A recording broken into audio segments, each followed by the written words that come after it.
Hi guys, Ben here and welcome to Motivation to Invest.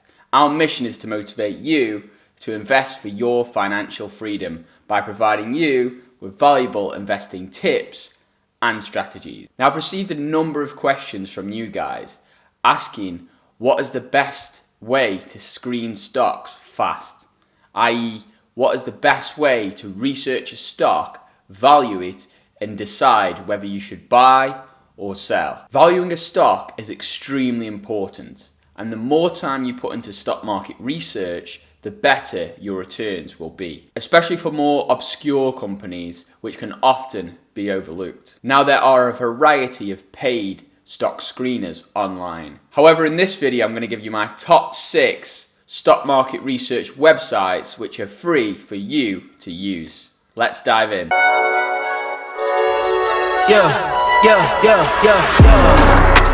Coming in, flex, I just wanna win. Before we get started, go ahead, smash that like button and subscribe if you haven't already. Be sure to turn the notification bell on, that way you'll get notified when I release future videos and stock picks. It's good to be first on the scene when an interesting stock is at a great price. First on my list is Google Stock Screener. This is my first point of call when I wish to check up a stock fast. It's so simple to use. Just type in the name of the business and then share price, and all the details of the stock should come up. So as you can see over here on Google, if I type in Tesla and then share price, this will give me the basic stock chart of Tesla stock. So you've got the high, the open today, so that was the price today, high, low, market cap, 52-week high, 52-week low, and then this is my favorite bit. So on here you've got obviously the stock price over time, so I can look what's the price like today compared to the rest of the year. So the cheapest it's been this year is of course when this crisis hit, so 18th of March. You could buy Tesla for $361. Now it's $761. Number 5 on my list is Bloomberg. Bloomberg is great if you want to go that level deeper and find even more information about the company. Diving into Bloomberg here, you see we've got a lot of data here. We've got obviously the current price, market cap, volume. This is useful to check up. This is how much the stock is traded. Key statistics, this is a really nice part on Bloomberg. So you've got the PE ratio, which is not correct for cyclical stocks, so I could ignore that. PEG ratio, shares outstanding,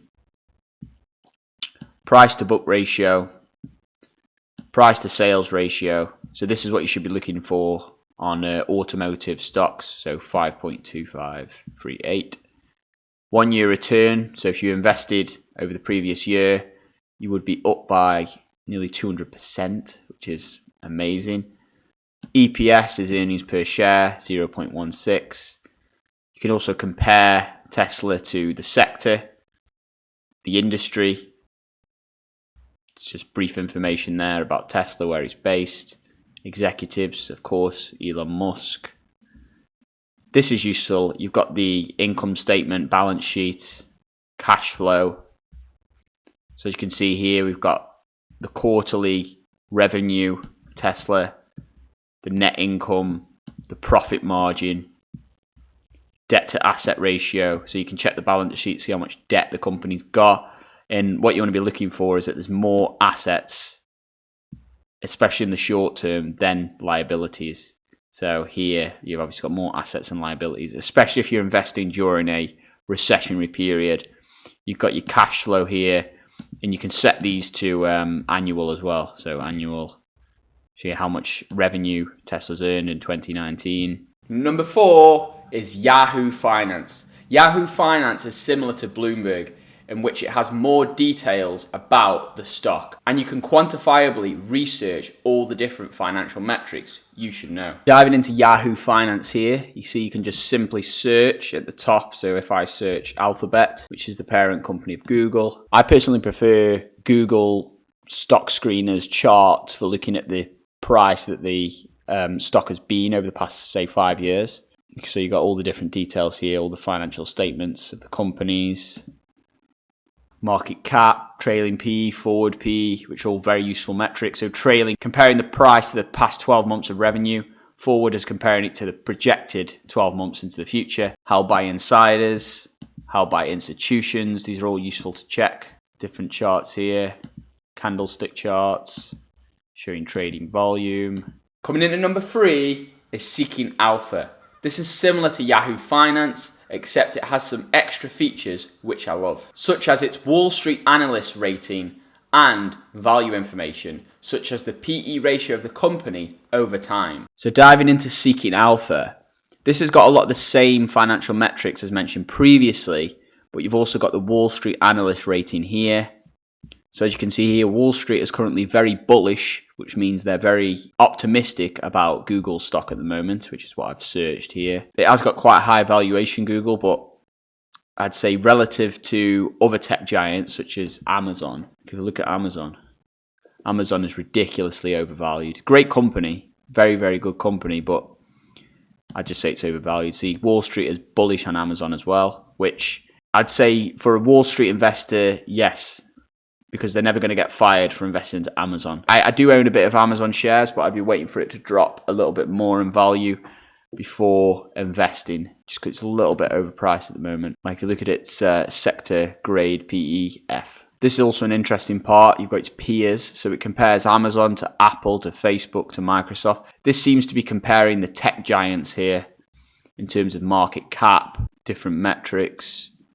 So yeah, there you go. Look, PE ratio for Amazon is 117, Apple 23, Facebook 27, Microsoft 31. So really Apple's, I'd say, the best value at the moment out of those stocks. And then obviously you've got all the other factors to take into account. Coming at number 2 is Guru Focus. They offer all the great financial data in addition to definitions for a lot of the financial metric terms. This can be really useful when you just need clarity on exactly what that term means for the business you're looking at. For example, it's not good to use the price to earnings ratio when valuing cyclical businesses such as oil stocks or automotive industries. On Guru Focus, it recommends the alternative ratio, the PS ratio or the price to sales ratio, which is much more efficient when valuing cyclical companies. This is due to the fact that as cyclical companies go through a cycle, their earnings will be very high during a certain time of year. This can make their PE value look artificially low, and thus it may look like the company is good value to buy at the wrong time. That is why we use the PS ratio. So diving into Guru Focus here, Guru Focus has a lot of the same metrics as we saw on the other platforms, except it also has the definitions on the side, which I do really love. So you've got all the financial metrics here in a lot of detail right here, everything you need to know about the business, but it also comes with the definition. So say, for example, tells you how the PE ratio is calculated, and you can look at the details there. And it also tells you, with regards to, like I mentioned earlier, the PE ratio is not good to use for automotive cyclical style companies. So it says be aware, PE ratio can be misleading. So you can click PS ratio, which is what you should be using for automotive companies. Well, you can check the competitors here. So you can look at the PS ratio is used to value automotive companies. So Tesla's it says is the most expensive at the moment. And then you've also got Toyota's second most expensive, Volkswagen, Audi, Ferrari. General Motors is one of the cheapest in terms of value at the moment, stocks you can buy. And it's got the market cap here. Tesla's got the second largest market cap, which is really surprising, considering it's quite a new company compared to some of the others. PS ratio, and then it also tells you how it's calculated. So you've got PS ratio there, tells you how each of the metrics calculated. So yeah, with Guru Focus, you've just got that level extra of detail, and the definitions and the calculations can really help you to clearly understand exactly what you're looking at in terms of data. And you're not just looking at numbers, you actually understand what's behind the numbers and what these numbers actually mean for the company you're going to invest into. Another similar website is MarketWatch. They have all the analyst data mentioned previously on the other sites in addition to some analyst estimates, which I wouldn't take as gospel, but it's nice to understand the general consensus on that stock. As you can see, diving into Market Watch, you've got obviously a lot of the general financial metrics, which I've shown previously: valuation details, efficiency, liquidity, capital structure, profitability, officers and executives. It's also got the insider trading information here, so you can see who's been buying and selling shares, news on Tesla or whichever stock you're researching. Yeah, it's also got the analyst estimates here. Which analysts recommend what? So these are obviously the analysts online. So 7 recommend buy, 16 say hold, 2 say underweight, and 8 say sell. So that's not really helpful at all, to be honest, on this particular stock, because it's near enough the same saying buy and the same saying sell. But in a way, I probably do agree, because it is a good stock, but I'd say it is overvalued. So if I had a large portion, I have got a portion of Tesla, but if I had a very large portion, I'd probably sell a portion and then buy back in when it drops again at a lower price. Coming at number 1 is my favourite stock screener of them all, Simply Wall Street. Simply Wall Street has a great user interface with animations showing each of the valuations to help you visually see how well the company is doing. This differs from the other websites in that you're not just looking at numbers, you're looking at visual graphics, which can help a lot. I especially like the valuation tool, which compares the calculated fair price of the stock versus the actual share price it is at the moment. So you can see if a stock is undervalued according to that piece of software. Thus, if you purchase it undervalued, then you can be ensured that it has a margin of safety when purchasing that stock. So diving into Simply Wall Street here, we can see it's got all the different factors straight away. So you've got the executive summary. It's saying it's trading at 22.7% below its fair value. Its earnings are forecast to grow at 16.79% per year. And its earnings grew by 23% over the past year. Risks, it says no risks have been detected. Financial position analysis, so this shows the assets relative to the liabilities or the debt in the short term and the long term. So what you want to be looking for when investing into a stock, especially if you're investing into one during a recessionary period, is that it has more assets, that is cash, than liabilities, that is debt.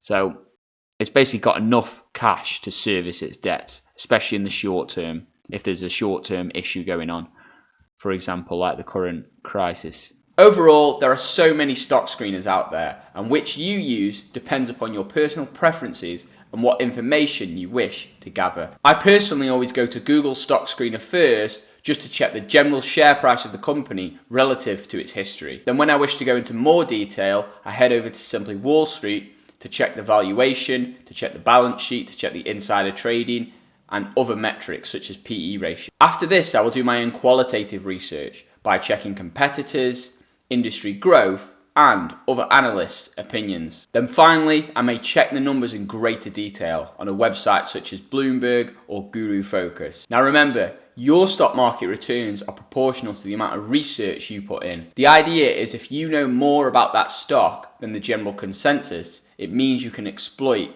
the price floors by the stock market. This is why one of the world's greatest investors, Peter Lynch, recommends viewing overlooked companies or boring companies which won't have as many eyes on them. As Warren Buffett says, invest in your circle of competence. Understand what you know and what you don't know, and what you need to research more. For example, if you're in the automotive industry, or if you're in the pharmaceutical industry, or whatever your career or previous experience you have, that will give you an edge over many other people in the market. And if you don't know anything about an industry at all, then that means you need to research it or watch some of these videos on this channel.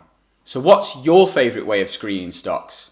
Comment your thoughts below. Also, I have another video on quantitative versus qualitative stock market research. It's not as complicated as it sounds, but it's what you need to know when investing into a company. That video proves it's not just a numbers game, or mathematicians would be the wealthiest people on the planet. Want to know my favourite stock picks of 2020? Check out my playlist below, which includes many great stocks that I personally have analysed and invested in. Also, if you want a free stock worth up to £200, you can get one of those by signing up to the free trading apps using my referral link below. I recommend Trading 212 if you want to activate your account fast. And if you enjoyed this video, go ahead, smash that like button, and definitely subscribe. See you next time.